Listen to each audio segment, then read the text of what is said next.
Assalamu alaikum wa rahmatullahi wa barakatuhu. Miaka ilipita bila ya kuwa na mtoto, lakini dua hii haikupita, bali ilimletea faraja na riziki ya mtoto. Ama kwa hakika, hebu leo twende tukasome dua ambayo ukiifanya kwa wewe ambaye haupati mtoto, au wewe ambaye unapata watoto wabaya, watoto wasiokuwa na akili, watoto wazururaji, watoto wasiojua kusoma, watoto vichwa maboksi, watoto ambao sio watoto riziki, manake wengine ndio hivyo bange, kila kitu ni mtihani tu kwa watoto wako. Basi lau ikiwa unahitaji mtoto, na sio kutaka mtoto tu, bali unataka mtoto mwema, basi dua hii itakufaa. Na dua hii ndiyo dua ambayo imefanywa na wengi, na mmoja kati ya wale ambao iliyowafaa dua hii ni mama huyu, kwa mujibu wa kisa chake hichi ambacho tunachokwenda kukieleza, ilivyomfaa dua hii dhidi ya kuweza kupata mtoto pale ambapo alikuwa hajawahi kupata mtoto. Lakini kabla ya kuingia katika mafunzo yetu, naomba nikumbushe, tunalo grupu letu la WhatsApp, na grupu hili ni katika grupu zuri kabisa, ambapo grupu hili kazi yake kubwa ni kufundisha elimu ya dua pamoja na tafsiri za ndoto pamoja na mafunzo mbalimbali katika harakati mbalimbali za masuala mazuri ya kumfaa mtu katika changamoto za maisha yake. Grupu hili tunasema usiseme kwenye comment niunge kama baadhi ya watu wanavyofanya, bali utakuja kwenye WhatsApp kupitia namba yetu hii na utaandika pale niunge kwa namba hii, na sisi tutakuunga katika grupu letu insha Allah, na utakuwa tayari kwa ajili ya kuanza mafunzo rasmi mwezi wa kwanza kwa uwezo wake Allah. Lakini pia kuuliza maswali na kujibiwa kwa changamoto zako mbalimbali pamoja na ndoto unazoota kuweza kutafsiriwa bure kabisa bila ya gharama yoyote. Ile ni grupu la free kabisa, halina gharama. Moja kwa moja sasa twende tukaendelee na mada yetu. Tunasema kuna mwanamke mmoja ambaye yeye alikuwa hapati mtoto. Mwanamke huyu alidiriki kuolewa na mume wake, lakini ilipita miaka mingi mwanamke huyu alikuwa hajawahi kupata mtoto, lakini yuko na mume. Basi hali ilimtia ugumu sana mama huyu. Sasa hebu twende tukasome kisa chake kilichonukuliwa na mwana wa chuoni huyu bingwa kabisa katika masuala ya visa vya masuala ya dua mbalimbali. Kanat hunaka mraatun salihatun tusamma Khadija. Kulikuwa kuna mwanamke mwema ambaye mwanamke huyu aliitwa jina lake Khadija. Lakini maddat sinuna wa hiya tantadhiru ni'matal waladi. Mama huyu Khadija, basi miaka mingi ilipita akiwa anasubiri neema ya mtoto na wala haipati. Yani apate mimba, apate mtoto, na wala hakuweza kupata. Lakini walakinna albaba kana mu'laqan fi aini nnas. Lakini mbele ya macho ya watu mlango huo ulikuwa umefungwa. Maana yake watu walifungwa mlango kutokujua je atapataje mtoto. Lakini huyu alikuwa ni mtu mwema, kwa watu waliamini wote kwamba huyu mwanamke hataweza kupata mtoto. Hicho ndicho walichokiamini. Sasa basi, kanat tara nisaa yahmilna atfalahunna. Alikuwa akiwaona wanawake wamebeba watoto zao. Kisa hichi kinatuambia huyu mwanamke maana yake anawaona wanawake wenzake wamebeba watoto wao. Basi akiona hivyo basi watabsim lahunna wa qalbuha yabki, alikuwa akitabasam akiona vile anasikia raha, maskini anatamani, lakini ndani ya moyo wake moyo unalia. Lakini watukhfi wajaaha khalfa sumti, alikuwa ameficha maumivu yake nyuma ya ukimya. Yani yale maumivu yake hayaoneshi, yanabaki yananyamaza kimya tu, hasemi kitu, lakini anaumia kiukweli, sio maskhara. Yani alikuwa na maumivu makali sana, sio ya kawaida. Kutokupata mtoto, habari hii isikie tu kwa mwenzako, lakini ikikukuta ndugu yangu, utasikia uchungu sana. Basi kwa hali hiyo ni kwamba wakana ba'dhu nnasi yaqulun, sasa baadhi ya watu wakawa wanasema, lau kana fiha khaira la raziqat, lau huyu mama angekuwa ana kheri angeruzukiwa mtoto. Maana yake wakiwa wanaashiria kwamba huyu mama hana kheri, ndio maana hapati mtoto. Subhanallah. Lakini fakanat tasma, huyu mama alikuwa anasikia maneno haya wakiyasema hawa watu, lakini watasbir, alikuwa anafanya subra tu, lakini alikuwa yeye hamjibu mtu, hasemi vibaya na mtu, bali ananyamaza, anakuwa anaendeleza subra zake na kuendelea kuamini ipo siku atapata mtoto kwa uwezo wake Allah.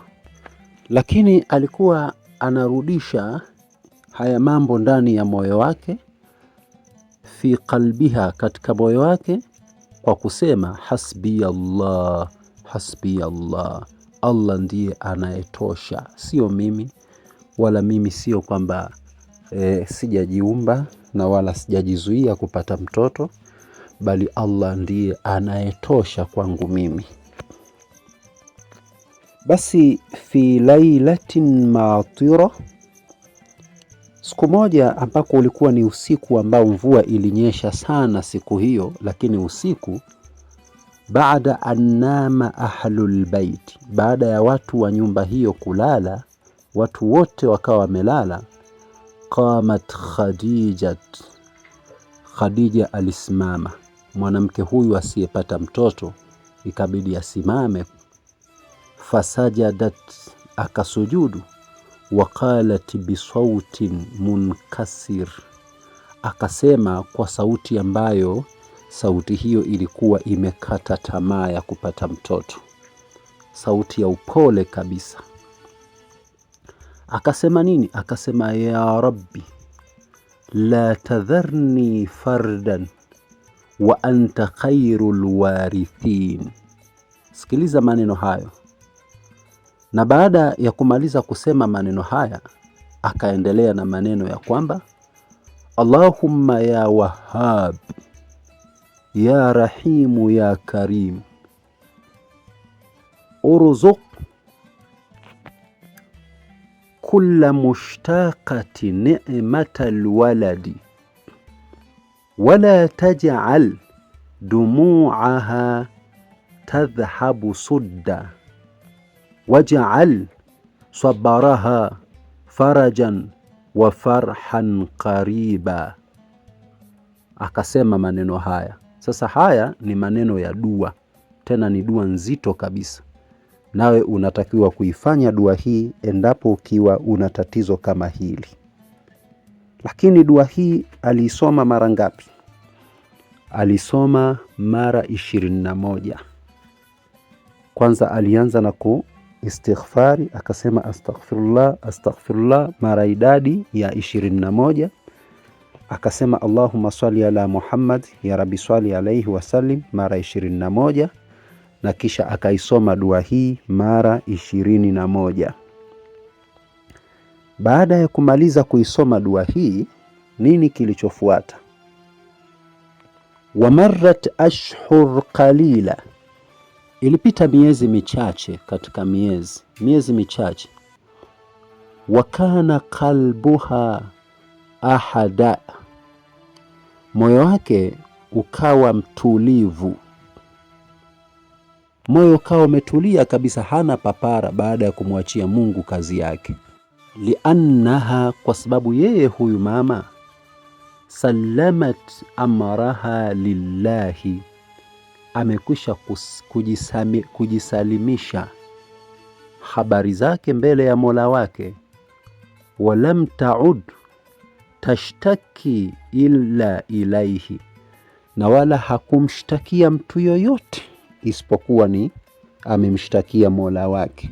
Huyo ndio kamshtakia kwamba anahitaji na yeye kupata faraja ya kuhitaji kupata mtoto kwa kutumia dua hiyo. Maana alitia nia ya kupata mtoto na kisha akaisoma dua hiyo vizuri kabisa bila ya shaka yoyote, tena kwa mahaba mazito na kwa kulia. Lakini ilipopita miezi michache hali ikawa kama hivyo. Tuendelee. Baada ya hiyo miezi michache kupita, farafa'at yadaiha wa qalat, akanyanyua mikono yake juu mbinguni na akasema, alhamdulillahi alladhi, sifa njema ni za kwake Mwenyezi Mungu ambaye lam yukhayyib duai walau ba'da sinina, sifa ni zake Mwenyezi Mungu ambaye hakuniacha dua yangu hata kama ilikuwa ni baada ya miaka mingi. Sasa kwa nini anasema maneno haya? Maana yake baada ya miezi michache Allah akamletea kheri. Kheri gani mpaka akaamua kusema maneno haya? Ni kwamba wafi swabahi hadii, na asubuhi moja iliyokuwa imetulia, dhahabat ila almustashfa, alijisikia vibaya akaamua kwenda hospitali. Faqala laha at-tabib, dokta akamwambia huyu mama, katika baada ya kumfanyia vipimo vya alikwenda tu akijihisi kwamba yeye ni mgonjwa, akamwambia bibtisamati mubarak enti hamil, akamwambia daktari, akamwambia kwa tabasamu zuri kabisa, akamwambia hakika mama yangu wewe una mimba, mashaallah.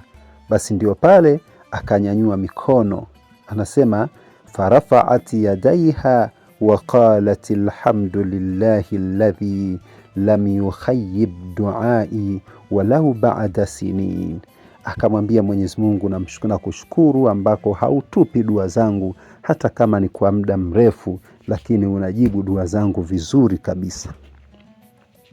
Sasa hii ni dua ambayo ni mujarrab sana ya mwanamke yoyote ambaye hapati mtoto, anahitaji kupata mtoto. Basi my friend, na kuomba hembu tumia dua hii na wallahi utaona maajabu yake. Utaona maajabu katika dua hii. Haiwezi kukurudisha patupu. Mama huyu alipata faraja na akapata mimba, na mimba hii ikawa ni sababu ya yeye kupata mtoto. Sasa wewe mama unayenisikiliza, wewe mume wa mke asiyepata mtoto, hebu kithirisha sana kumfundisha mkeo aweze kuisoma dua hii, na walillahi alhamdu atapata faraja ya mtoto na mtafurahi kwa maisha yenu. Dua hii itumie kwa maelekezo kama jinsi tulivyoeleza mara 21, fata vile vile na insha Allah atakusaidia. Na ikibidi sio mara moja tu, soma hata mara kadhaa, mara kwa mara jitahidi kuitumia dua hii. Utaona maajabu ya Allah juu ya kupata mtoto. Mwisho kabisa ni kuombe usiache kusubscribe katika channel yetu, usiache kushare, lakini pia tutumie namba zako tukuunge katika grupu letu. Wassalamu alaikum wa rahmatullahi wa barakatuhu.